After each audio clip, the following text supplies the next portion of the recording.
हो जाता है। तो नोटबंदी से प्रॉब्लम तो सबको होती है, क्योंकि नोट जो भी है, अब किसी के पास 50,000 है, गरीब आदमी के पास तो सच पूछे तो बैंक बहुत कम होता है गरीब आदमी के लिए, क्योंकि उसके पास उतना वक्त नहीं होता है कि बैंक से जाकर 10,000 रुपया निकाल ले, और उसके पास वो व्यवस्था भी नहीं है कि वो किसी को 10,000 ट्रांसफर कर दे, बहुत कम होते हैं। तो सबसे ज्यादा प्रॉब्लम तो मुझे लगता है कि आम पब्लिक को ही होती है कि नोट निकालना, बदलना, ये करना, वो करना।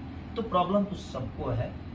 मुझे ये चीज थोड़ी सी बुरी लगी कि आज हम मेहनत करके जो पैसे कमा रहे हैं वो काला धन हो जाता है, तो हम उसको नोट समझे, उसको संपत्ति समझे कि हम काला धन ही कमा रहे थे।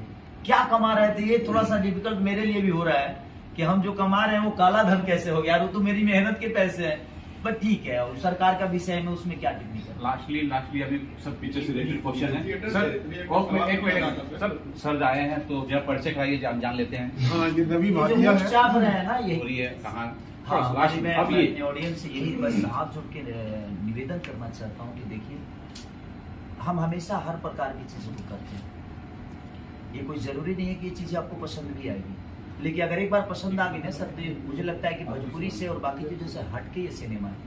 तो हम कोशिश कर रहे हैं कि हर किरदार, आपको ये भी देखना है कि एक अंधा और एक गूंगी, ये कैसे मोहब्बत होती है। तो आप अगर उसको अनुभव करेंगे तो आपके लिए सबसे बेस्ट सिनेमा बन जाएगी। तो अनुभव करिए कि वो लोग कैसे जीते होंगे, उनका जिंदगी कैसा होता होगा, और वही हमारे डायरेक्टर साहब ने पर्दे पे उतारने की कोशिश की, और हम लोगों ने भी कोशिश की कि हम उसको बखूबी निभाएं।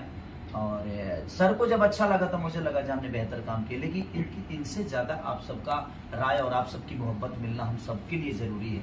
चाहे एज एक्टर या एज डायरेक्टर या एज प्रोड्यूसर जो भी हैं इस सिनेमा से जो जुड़े हैं, सबका एक आशा है आप सबसे, आपका विश्वास है हम सब।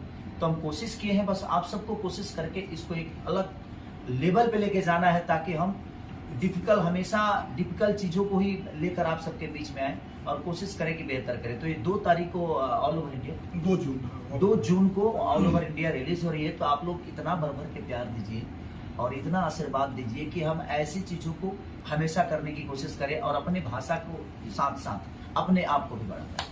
केसरी जी, मेरा सवाल अधूरा रह गया था, मैं थिएटर के बारे में बात कर रहा हूँ।